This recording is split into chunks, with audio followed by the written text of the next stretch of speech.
حسبي ربي جل الله ما في قلبي غير الله. حضرت خالد بن ولید اور عمرو بن عاص یہ دو اتنے بڑے دماغوں کے لوگ تھے کہ تاریخ اسلام میں ان کا جو ذکر ہے، جب انہوں نے کلمہ پڑھا اور جو مر کے برپا کیے، اس وقت ان کا اصل کیریئر دنیا کے سامنے آیا. یہ لوگ پہلے لڑائیوں میں بدر، احد، خندق میں مسلمانوں کے خلاف کھڑے تھے، مسلمانوں کو نقصان بھی ہوئے، لیکن اللہ کے رسول کی جو جنگی حکمت عملی اور پالیسی تھی، اس نے دنیا کفر کی پالیسیوں کو خاک میں ملانا شروع کر دیا. اور باقاعدہ طور پر خالد بن ولید وہ جرنیل ہے کہ جس نے اپنی زندگی میں 125 جنگیں لڑی ہیں، 125، اور کسی لڑائی میں کبھی شکست نہیں ہوئی. اور خالد بن ولید اتنی جنگیں جب لڑ چکے تو پوری عرب دنیا میں اور عجم میں یہ ایک آواز تھی کہ مسلمان ہر میدان میں خلفائے راشدین کے زمانے میں بھی جو جنگیں جیت رہے ہیں، یہ خالد بن ولید کی وجہ سے. اگر خالد بن ولید ان کے ساتھ نہ ہو تو یہ کبھی بھی نہیں جیت سکتے. یعنی اس طرح کا ایک تاثر قائم ہو گیا. خالد بن ولید کو اللہ کے نبی نے صلی اللہ علیہ وسلم نے ایک خاص لقب دیا تھا وحی کی بنیاد پر، سیف من سیوف اللہ، کہ خالد اللہ کی تلواروں میں سے ایک تلوار ہے. حضرت خالد بن ولید غزوہ احد میں مسلمانوں کے شدید ترین نقصان ان کی وجہ سے ہوا. اب ظاہر بات ہے یہ مسلمان تو نہیں تھے، لیکن میں نے ذکر کیا ہے کہ اس وقت بھی جو کافروں کا پلڑا بھاری بنا وہ اس شخص کی وجہ سے بنا. اگر یہ وہاں تدبیر نہ چلتے تو میدان احد سے تو کافر نکل چکا تھا. ان کے اوپر تو خوف کے بادل منڈلا رہے تھے اور وہ تو جان بچا کر نکلنا اپنا فخر سمجھ رہے تھے کہ شکر ہے ہماری جان بچ گئی. غزوہ خندق میں بھی خالد بن ولید آئے، لیکن اللہ نے مسلمانوں کو بغیر لڑائی کے ایک خاص غیبی مدد کی وجہ سے کہ مدینہ منورہ کے باہر 5 کلومیٹر لمبی سرنگ حضرت سلمان فارسی کے مشورے سے کھود دی گئی، 2.5 میٹر گہری اور اتنی چوڑی کہ گھوڑا چھلانگ مار کے بھی اس کو کراس نہیں کر سکتا تھا. اگر وہ یہ تدبیر نہ کرتے تو غزوہ خندق کے موقع پر بھی مسلمانوں کا سخت نقصان ہو جاتا. اب خلاصہ یہ نکلا کہ سن 6 ہجری میں جب بدر، احد اور خندق یہ لڑائیاں ہو گئیں، ہجرت کے 6 سال نبی کریم علیہ السلام عمرے کے لیے 1400-1500 صحابہ کو لے کے مکہ کی طرف چلے، احرام باندھ کر بغیر کسی لڑائی کے ارادے کے کہ ہم عبادت کریں گے، عمرہ کر کے آ جائیں گے مدینہ منورہ. لیکن مکہ والوں کے ساتھ جو جنگیں ہو گئی تھی پچھلے سالوں میں، تو اتنا سخت ٹسر کا معاملہ تھا کہ وہ اتنی آسانی سے اجازت نہیں دے سکتے تھے کہ ہمارے شہر میں آ کے آپ عمرہ کریں. مسلمانوں کا ارادہ لڑنے کا بھی نہیں اور احرام بھی بند ہے، جو اس بات کی دلیل ہے کہ اس حالت میں تو لڑائی ویسے ہی منع ہے. اور چونکہ خانہ کعبہ ہے مکہ میں اور پورے عرب کے سارے قبیلے باوجود ایک دوسرے کی دشمنیوں کے وہاں آتے تھے اور کوئی روکتا نہیں تھا. سال میں 4 مہینے ایسے تھے پورے عرب میں جن میں جنگ نہیں ہوتی تھی، جنگ بندی ہو جاتی تھی. ان مہینوں میں تجارتی قافلے بھی چلتے اور مکہ کی طرف بھی لوگ سفر کرتے تھے عبادت کے لیے. تو یہ مسلمان ان مہینوں میں آئے جو اس بات کی دلیل ہے کہ اب تو ویسے بھی لڑائی نہیں ہونی، نہ وہ زمانہ ہے اور نہ یہ پوزیشن ہے. لیکن مکہ سے کچھ فاصلے پر ان لوگوں نے پیغام بھیجا کہ مکہ میں نہ آئیں ورنہ بہت مسئلہ بنے گا، لڑائی ہوگی. اور حضور لڑائی نہیں چاہتے تھے، عبادت کے لیے آئے تھے. آخر کار مذاکرات ہوئے، مسلمانوں کو واپس جانا پڑا. ایک معاہدہ ہو گیا، مسلمان نہ چاہتے ہوئے بھی یہاں سے واپس ہوئے اور طے یہ ہوا کہ اگلے سال یعنی 7 ہجری میں عمرۃ القضاء کے لیے مسلمان آئیں گے. یعنی یہ جو احرام عمرے کا باندھ ہے چونکہ ہوا نہیں، اتار دیا گیا، تو عمرہ تو واجب ہے اب، لہٰذا یہ عمرہ جو ان کے ذمے قضا ہے یہ اگلے سال کریں گے. اور یہ ایڈوانس مکہ کے قریشیوں اور مشرکوں کو پتہ ہے اور معاہدہ ہو رہا ہے، اچانک نہیں آئیں گے یہ. اب اگلے سال یہ آ سکتے ہیں، اس سال انہوں نے پرمیشن نہیں دی. خلاصہ یہ نکلا کہ اس میں طے ہوا کہ 3 دن تک مسلمان اس وقت مکہ میں رہیں گے. ہر شخص ایک تلوار ساتھ لائے گا، فالتو اسلحہ نہیں لائے گا، اور احرام باندھ کر 3 دن عمرہ کریں گے. ہم انہیں روکیں گے نہیں، یہ عمرہ کر کے واپس چلے جائیں. تو 6 ہجری میں اس معاہدے کے تحت 1400 سے زائد مسلمان مکہ کے قریب ترین حدیبیہ کے مقام سے بغیر عمرے کے واپس چلے گئے. خالد بن ولید ابھی بھی مسلمان نہیں ہوئے تھے، اور انہوں نے ایک موقع پر کوشش کی کہ ایک چھوٹا سا دستہ ہے وہ قریب لا کر، جبکہ مسلمان صلاۃ الخوف پڑھ رہے تھے جماعت کی شکل میں کہ یہ ان پر حملہ کریں، اللہ کے رسول کو ایڈوانس اللہ نے ان کی اطلاع عطا کر دی. ان پر اس کا بڑا اثر ہوا کہ میری اس چال کا ان کو کیسے پتا چلا، اور وہ کئی مرتبہ جب مسلمانوں کے پیغمبر کے خلاف آتے، کروائی کے بعد واپس جاتے ہوئے کہتے ہیں میں سوچتا تھا کہ اس شخص کے سامنے میری ساری جنگی تدبیریں بے سود اور لا حاصل ہو جائیں گی، کیونکہ شخص کی ہر موقع پر ایک ایسی پالیسی آتی ہے کہ یہ جنگ کی طرف نہیں بلکہ ایسی حکمت کا راستہ اختیار کر جاتا ہے کہ دن بدن یہ آگے ہے اور ہم پیچھے جا رہے ہیں. یہ کہتے ہیں میرا ایک دماغ یہ بات کہتا تھا کہ ایک دن آئے گا کہ یہ شخص ساری دنیا پہ چھا جائے گا. چونکہ حضرت خالد عقل کے امام تھے، بہت بڑے آدمی تھے، اور وہ اس چیز کو سمجھتے تھے کہ اس شخص کی پالیسی کیا ہے، اور اس کے سامنے وہ زیر تھے. اب اگر کوئی اور جذباتی لیڈر ہوتا تو حدیبیہ کے موقع پر ہی جنگ ہو جاتی، جبکہ قتل کی بیعت بھی مسلمان جان دینے کی حضور کے ہاتھ میں کر چکے تھے. اس کے بعد تو آرڈر ہی تھا کہ پڑھ جاؤ ان کو. لیکن عین اس موقع پر جس طرح آپ پیچھے ہوئے اور پھر واپس اگلے سال جب عمرۃ القضاء کے لیے آئے تو ابھی تک خالد بن ولید بھی مسلمان نہیں ہوئے، عمر بن عاص بھی مسلمان نہیں ہوئے تھے. لیکن میں حضرت خالد کا ذکر کر رہا ہوں کہ جب 7 ہجری میں اللہ کے رسول علیہ السلام اپنے اصحاب کے ساتھ عمرۃ القضاء کے لیے پہنچے، آپ نے عمرہ ادا کیا، تو حضرت خالد بن ولید کے ایک بھائی تھے جن کا نام تھا ولید ابن الولید.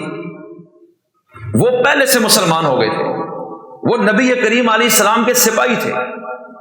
مکہ میں جب خالد بن ولید اللہ کے رسول عمرۃ القضاء کے لیے داخل ہوئے تو خالد بن ولید نکل گئے مکہ سے، سائڈوں پہ جا کے روپوش ہو گئے، کیونکہ ایک معاہدے کے تحت وہ آئے ہیں، اب تو مزاحمت ہو نہیں سکتی.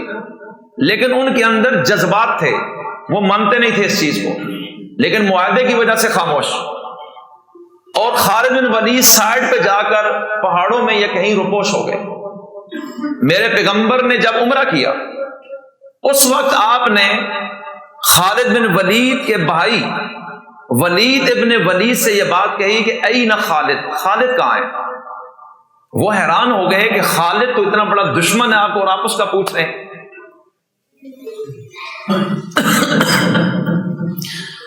تو انہوں نے کہا یا رسول اللہ میں ڈھونڈ رہا ہوں، مجھے مل نہیں رہا. آپ نے فرمایا کہ بڑے تعجب کی بات ہے کہ یہ دین برحق ہے، اور خالد بن ولید جیسا عقل مند انسان ابھی تک اس کو قبول کرنے سے پیچھے ہٹا ہوا ہے. اور خالد کی عقل تو عقل ہے. اور اس وقت آپ نے فرمایا کہ اگر خالد اب کلمہ پڑھ لے تو ہم اس کو اپنے قریب کر لیں گے. اللہ کے رسول کا کمال کیا تھا کہ آپ صرف اپنوں سے محبت نہیں کرتے، آپ دشمنوں کے ساتھ بھی سلوک ان کا ایسا تھا. آپ اس شخص کی پالیسی دیکھیں اور ادھر اللہ کے رسول کا جملہ اور ان کی سوچ دیکھیں. کہا کہ مجھے تعجب اور حیرت ہے کہ خالد بن ولید جیسا عقل مند اور وہ اس دین برحق کو قبول کرنے سے ابھی تک منحرف.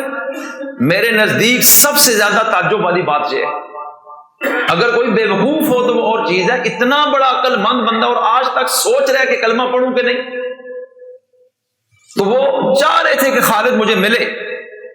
آپ کے دل میں اپنی ذات کے لیے کبھی بھی نفرتیں پیدا نہیں ہوئی. خیر اللہ کے رسول عمرہ کر کے نکلے، وعدے کے مطابق واپس.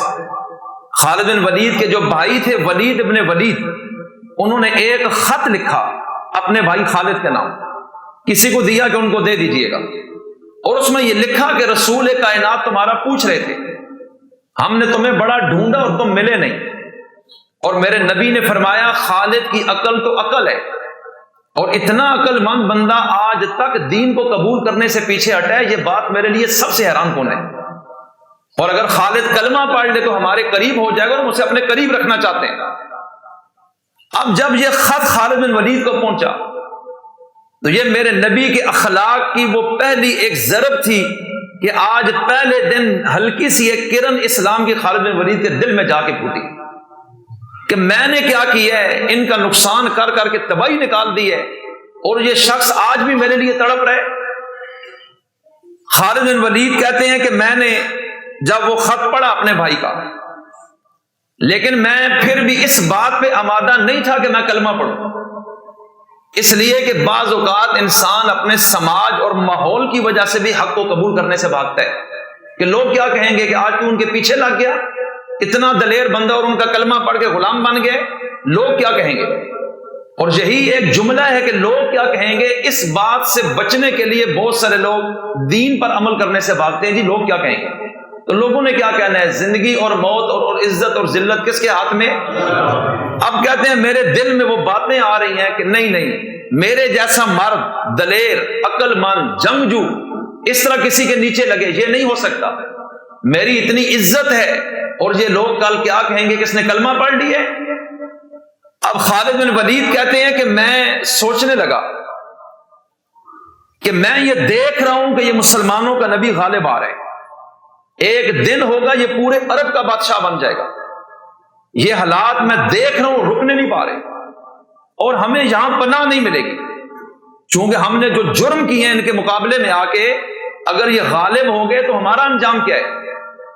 اب دو ہی راستے ہیں، یا تو ہمیشہ کے لیے ہم اپنے علاقے کو چھوڑ جائیں اور روم کے بادشاہ کے پاس میں چلا جاؤں، میں جا کے یا یہودی بن جاؤں یا نصرانی، اور اپنے جو جوہر ہیں حرب و ضرب کے یہ میں وہاں پیش کر کے باقی زندگی وہاں گزاروں۔ اور چونکہ وہ بھی ان سے واقف تھے کہ یہ کتنا بڑا جنگجو آدمی ہے، اب یہ کہتے ہیں کہ ایک چیز تو یہ تھی میرے ذہن میں کہ مسلمانوں کا نبی آج مکہ میں آیا، دوبارہ بھی آ جائے گا، اب تو رکنے والی کہانی ختم ہے، 10 سال کا معاہدہ ہو چکا ہے، لڑائی بندی ہے، جنگ بندی ہو گئی ہے۔ تو خلاصہ یہ نکلا کہ مجھے یہاں سے نکل کے روم میں چلے جانا چاہیے جو دنیا کی دوسری سپر پاور ہے، اور باقی زندگی وہاں گزار دینی چاہیے، بجائے اس کے کہ آنے والے وقت میں ہمارے لیے یہ زمین مزید تنگ ہو جائے۔ عین اس کیفیت میں وہ سوئے، کہتے ہیں جب میں سویا تو مجھے خواب آئی ہے، میں یہ دیکھتا ہوں کہ تنگ گلیاں ہیں اور میں ان گلیوں میں گھسا ہوں اور مجھے راستہ نہیں مل رہا، میں بھاگ رہا ہوں لیکن گلیاں تنگ ہیں، راستہ بند ہے، پھر میں آگے نکلا تو کھلا سبزہ اور ماحول پیدا ہو گیا۔ بس میں جب اٹھا تو مجھے سمجھ آئی کہ میں جن گلیوں کی طرف بھاگنا چاہ رہا ہوں ان سے مجھے پناہ نہیں ملے گی، کہ اس شخص کی حکومت ان ملکوں میں بھی آ جائے گی، تو بھاگنے کا فائدہ نہیں، بہتر یہ ہے کہ میں واپس مدینہ جاؤں اور کلمہ پڑھ کے رسول کائنات کا غلام بن جاؤں۔ بس یہ وہاں سے ایک ایسی ہدایت کا ایک راستہ کھلا۔ اب خالد بن ولید کہتے ہیں کہ میرے ضمیر نے مجھے اس خواب کے بعد اس بات پہ راغب کر دیا کہ خالد حق کے مقابلے میں نہ کھڑے ہو، اس شخصیت نے رکنا نہیں، چھا جانا ہے۔ ہم نے پوری کوششیں کی ہیں لیکن ہماری ہر تدبیر اس کے سامنے نیچے جا رہی ہے، آنے والا ہر لمحہ اس کے حق میں جا رہے ہیں، قبائل کے قبائل اس کے پیچھے جا رہے ہیں، پورا عرب اس شخص کے سامنے مسخر ہو رہے ہیں، سرداروں کے سردار اور حتیٰ کہ حبشہ کا بادشاہ نجاشی بھی کلمہ پڑھ کے اس کا تابعدار بن گئے۔ تو یہ تو ملکوں کے ملک اس کے قدموں میں جا رہے ہیں، لہذا چھپنے کا راستہ نہیں ہے۔ خالد بن ولید نے سوچا کہ اگر مدینہ جاؤں تو کس طرح جاؤں، اپنے 2-4 دوستوں یاروں سے مشورہ کروں گا، ایسے نہیں جاتا۔ اب وہ وہاں سے اٹھے، ایک شخص ہے جس کا نام ہے صفوان بن امیہ، اور وہ بڑا یار تھا، اس سے ملاقات کی کہ یار دیکھو برف پگھل رہی ہے، حالات ان کے حق میں جا رہے ہیں، دن بدن اس شخص کا حلقہ بڑھتا جا رہا ہے، اور آج وہ مکہ میں بھی پہنچا ہے، بہت جلد وہ مکہ کو لے جائے گا، پناہ نہیں ہے کسی کی، تو کیوں نہ ہم اس دین کو قبول کر کے ان کے ساتھی بن جائیں۔ صفوان بن امیہ نے کہا میں سوچ بھی نہیں سکتا اس لیے کہ اس کا باپ اور بھائی میدان بدر میں مسلمانوں کے ہاتھوں قتل ہوئے تھے۔ اس نے کہا جی سوال ہی پیدا نہیں ہوتا کہ میں کلمہ پڑھوں۔ اب یہ یہاں سے اٹھے، اپنے دوسرے دوست اکرمہ بن ابی جہل سے ملے، اور وہ ابو جہل کا بیٹا ہے۔ ان کو کہا کہ میں تو جا رہا ہوں مدینہ، کیا خیال ہے؟ اس نے کہا میں نے بھی کلمہ نہیں پڑھنا۔ بعد میں اللہ نے توفیق دی، انکار کر دیا، اور ذہن میں یہ تھا کہ میرے باپ سردار مکہ ابو جہل کو ان لوگوں نے مکہ میں قتل کیا ہے، مدینہ میں میدان بدر میں کیا تھا، تو اندر ایک آگ تھی کہ میں کیوں کلمہ پڑھوں ان کا۔ اب انہوں نے بھی انکار کیا۔ اب یہ کہتے ہیں کہ میں نے گھوڑا لیا کہ میں نے تو جانا ہے۔ پھر ذہن میں ایک اور میرا دوست آیا جو میرا جگری یار ہے۔ طلحہ کون ہے؟ یہ وہ شخص ہے جس کے پاس خانہ کعبہ کے دروازے کی چابی تھی، اور یہ اتنا بڑا اعزاز تھا عرب میں، جس کے پاس خانہ کعبہ کے دروازے کی چابی ہو، یہ اتنی بڑی عزت پورے عرب میں تھی کہ اس کے بغیر کوئی داخل نہیں ہو سکتا تھا خانہ کعبہ۔ اور ہجرت سے پہلے ایک مرتبہ اللہ کے رسول علیہ السلام نے عثمان بن طلحہ سے یہ کہا تھا کہ میرا دل کر رہے کہ خانہ کعبہ میں اللہ کی عبادت کروں، تم چابی مجھے دو، میں اندر جانا چاہتا ہوں۔ اس نے کہا یہ ہو ہی نہیں سکتا، میں آپ کو کیوں چابی دوں؟ آپ نے فرمایا کہ پھر ایک بات سن لو، ایک دن آئے گا کہ جہاں میں کھڑا ہوں یہاں تم ہوگے، اور جہاں تم کھڑے ہو وہاں میں ہوں گا، چابی میرے ہاتھ میں ہوگی، اور میں جسے چاہوں گا عطا کروں گا۔ اس وقت عثمان بن طلحہ نے کہا کہ وہ وقت اس وقت آئے گا جب عرب لوگ ذلیل ہو چکے ہوں گے، تب چابی آپ کے ہاتھ میں آئے گی۔ میرے نبی نے فرمایا نہیں، یہ وقت تب آئے گا جب عرب والوں کو عزت مل چکی ہوگی، تب وہ دن آئے گا، اور یہ بہت جلد آنے والا ہے۔ آج اسی عثمان بن طلحہ سے خالد بن ولید ملتا ہے، کہنے لگے عثمان تم میرے بچپن کے یار ہو، کلید بردار کعبہ ہو، میں مدینہ جانا چاہ رہا ہوں، یہ ایک خط بھائی نے دی ہے، مسلمانوں کے پیغمبر نے یہ جذبات بھی میرے بارے میں رکھے، ان کی خواہش ہے کہ ہم ان کے ساتھ ہو جائیں، میرا ارادہ ہے، کیا کہتے ہو؟ عثمان بن طلحہ نے کہا جی بالکل ٹھیک ہے، اگر آپ ان کا کلمہ پڑھنا چاہتے ہیں تو ہم بھی ان کا کلمہ پڑھنا چاہتے ہیں۔ اب وہ حضور کی بات پوری ہونے کی طرف چل رہی ہے جو آپ نے کئی سال پہلے فرمائی تھی، ہجرت سے پہلے، درمیان میں اتنے سال گزر گئے۔ اب یہ دونوں چلے، کافی آگے جا کے ایک مقام پر ایک تیسرا شخص نے ملا جن کا میں نے ابھی ذکر کیا ہے، حضرت عمر بن عاص۔ پورے عرب میں 4 لوگ ایسے تھے جن کا دماغ سب سے زیادہ تھا، پورے عرب میں ان جیسا دماغ کسی کا نہیں تھا، جس میں ایک عمر بن عاص تھے۔ انہوں نے 20 ہجری میں مصر فتح کیا، 22 میں اسکندریہ، 23 میں طرابلس فتح کیا۔ اللہ کے رسول نے ان کو اپنی زندگی میں جب یہ مسلمان ہوئے، حضور نے اپنی وفات تک عمان کا ان کو گورنر بنایا، اور بعد میں صدیق اکبر کے دور میں، حضرت عمر کے دور میں وہ کارنامے انجام دیے کہ تاریخ انسانی کا اثر ہے۔ اور یہ ان 4 بڑے دماغوں میں سے ایک بڑا دماغ عمر بن عاص بھی تھا۔ خالد بن ولید اور عثمان بن طلحہ چلے، رستے میں آگے جا کر عمر بن عاص کو دیکھ لیا، آپس میں دوست تھے، تم کدھر؟ اس نے کہا تم کدھر؟ راستہ تو مدینے کا تھا۔ عمر بن عاص تو عقل والے آدمی تھے، سمجھ گئے، کہتے ہیں جدھر تم جدھر ہم بھی ادھر۔ کہا کلمہ پڑھنا چاہتے ہو؟ کہا جی۔ کہا پھر ہم بھی ادھر ہی جا رہے ہیں، چلو تینوں چلتے ہیں۔ اب یہاں سے جب یہ نکلے، مدینہ منورہ سے پہلے باہر کی طرف یہ رکے، ان تینوں نے غسل کیا، انہوں نے کپڑے تبدیل کیے کہ ہم صاف ہو کر، نہا دھو کر، اچھے لباس سے مسلمانوں کے نبی کے پاس پہنچے۔ اور جب یہ مدینہ میں داخل ہوئے اور خالد بن ولید کے بھائی ولید کو معلوم ہو گیا، اور ان سے پہلے رسول کائنات کو پتہ چل گیا کہ یہ تینوں شخصیات مکہ سے آ رہی ہیں اور مدینہ میں پہنچنے والی ہیں، آپ نے اس وقت صحابہ سے فرمایا کہ آج مکہ نے اپنے جگر کے ٹکڑے پھینک دیے ہماری طرف۔ یہ وہ تاریخی جملہ آپ نے بولا ہے جو آج بھی کتابوں میں ہے۔ فرمایا کہ آج مکہ نے اپنے جگر کے ٹکڑے ہمارے قدموں میں پھینک دیے۔ اب جب یہ تینوں سامنے آئے، حضور علیہ السلام کھڑے ہوئے ملے، کہا خالد کیا حال ہے؟ کہا یا رسول اللہ بس آج تو غلامی میں آئے۔ اب مشورہ ہوتا ہے کہ پہلے کلمہ کون پڑھے؟ عمر بن عاص حضور کے سامنے پہلے بیٹھے اور اس وقت طریقہ یہ تھا کہ جب کوئی مسلمان ہوتا اللہ کے رسول اپنا ہاتھ آگے کرتے اور وہ بیعت ہوتا تھا، اسے بیعت اسلام کہا جاتا ہے۔ یہ اسلام کی بیعت تھی، اور ایک بیعت ہے اصلاح کی، وہ بھی رسول اللہ نے کی ہے۔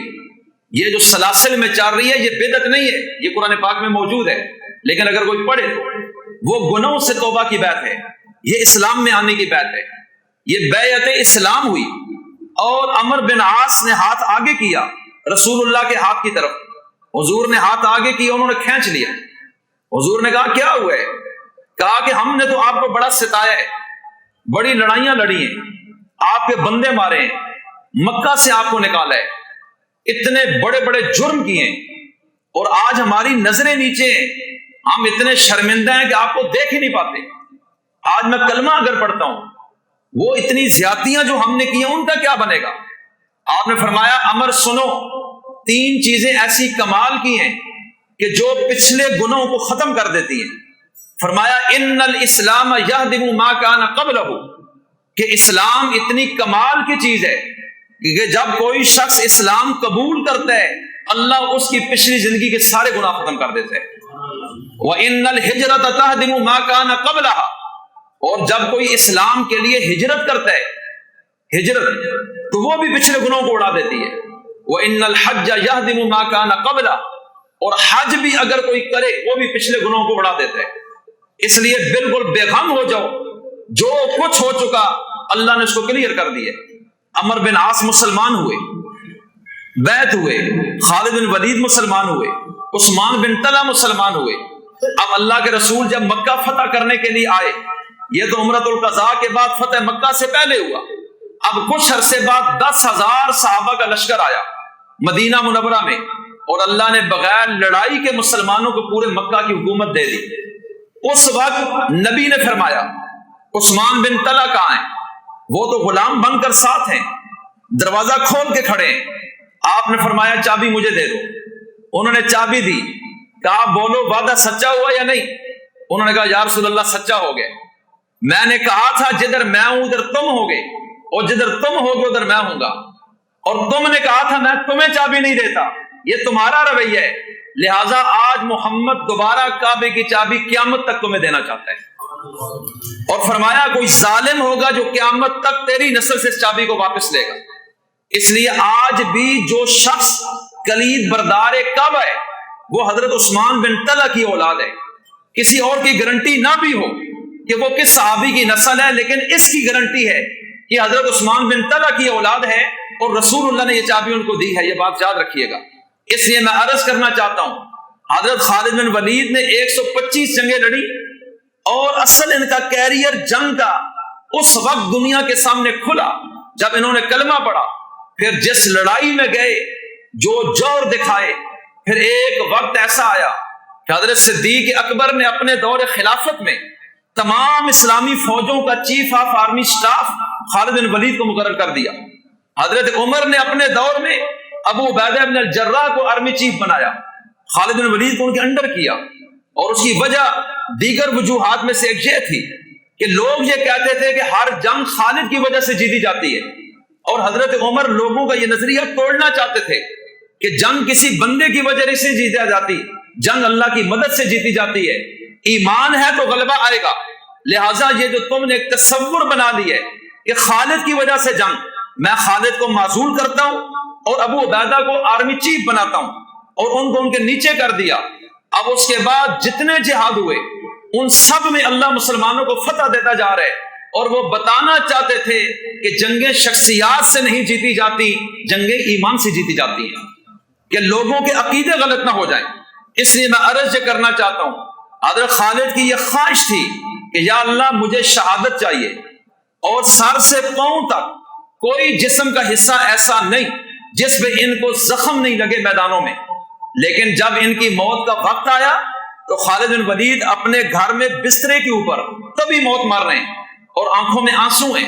کسی نے کہا موت سے ڈر گئے، کہا موت سے ڈرنے والا نہیں، موت مجھ سے بھاگتی ہے، میں میدانوں میں موت پہ جھپٹتا تھا، میں اس لیے روتا ہوں کہ کئی لوگ میرے ساتھ میدانوں میں گئے، پہلی مرتبہ ہی ان کو شہادت ملی، اور میں شہادت کو ڈھونڈ ڈھونڈ کے مر گیا، لیکن میں آج تک شہید نہیں ہو سکا، بسترے پہ مار رہا ہوں، میں اپنی قسمت پر رو رہا ہوں۔ اس وقت اللہ کے رسول کا یہ فرمان دنیا پہ کھلا کہ خالد اللہ کی تلواروں میں سے ایک تلوار ہے، اگر یہ میدان میں کٹ جاتا لوگ کہتے اللہ کی تلوار توڑ دی ہے۔ اس لیے رسول اللہ کی اس بات کو بھی رب نے غالب کرنا تھا، اور ان کی نیت تو تھی، اس لیے اس ارادے سے اللہ نے مقام شہادت بھی عطا فرمایا۔ علامہ جلال الدین سیوطی فرماتے ہیں، اب یہاں ایک چیز ذرا رک کے دیکھیں اور سنیں اور سمجھیں اس پہ، کہ خالد بن ولید جیسا عقل مند، اتنا بڑا جنگجو، کہ جب خالد بن ولید فوت ہوئے، توجہ رکھیے، تو حضرت صدیق نہیں، ایک موقع پر حضرت صدیق اکبر نے یا حضرت عمر کا یہ جملہ ہے، غالباً ابو بکر صدیق نے، کہ خالد بن ولید جیسے بیٹے جننے سے اب مائیں عاجز آ چکی ہیں۔ یہ امام الصحابہ صدیق اکبر کا قول ہے کہ خالد بن ولید جیسا بیٹا جننے سے مائیں عاجز آ گئی، قاصر ہو گئی ہیں، اب کوئی ماں خالد بن ولید جیسا بچہ نہیں جان سکتی۔ یعنی یہ اتنے کمال کے آدمی، ان کے جور، ان کی پلاننگیں، ان کی تدبیریں، ان کے منصوبے، ان کی جاسوسی، ساتھیوں کو جوڑ کے رکھنا، دشمن کی چالوں کو ایڈوانس پہچان کر ایڈوانس اپنے مشوروں میں ان کا توڑ کر کے میدان میں اترنا، اور تھوڑے لشکر کو لے کر بڑے لشکروں پر غالب آ جانا۔ خالد بن ولید نے ملک شام میں جب فتوحات کی، اس وقت دنیا اور ان کی قائل ہو گئی۔ اس لیے میں عرض کرنا چاہتا ہوں، اتنے بڑے جنگجو، اتنے بڑے عقل مند، ارے جب یہ بھی میرے نبی کے قدموں میں آ کے گرے تو پھر رسول اللہ کی شان کیا ہوگی؟ اس چیز کو ذرا سوچ لینا چاہیے۔ اتنے بڑے بڑے عقل مند لوگ جب ان کے غلاموں میں آ گئے تو پھر رسول کائنات کا مرتبہ کیا ہوگا؟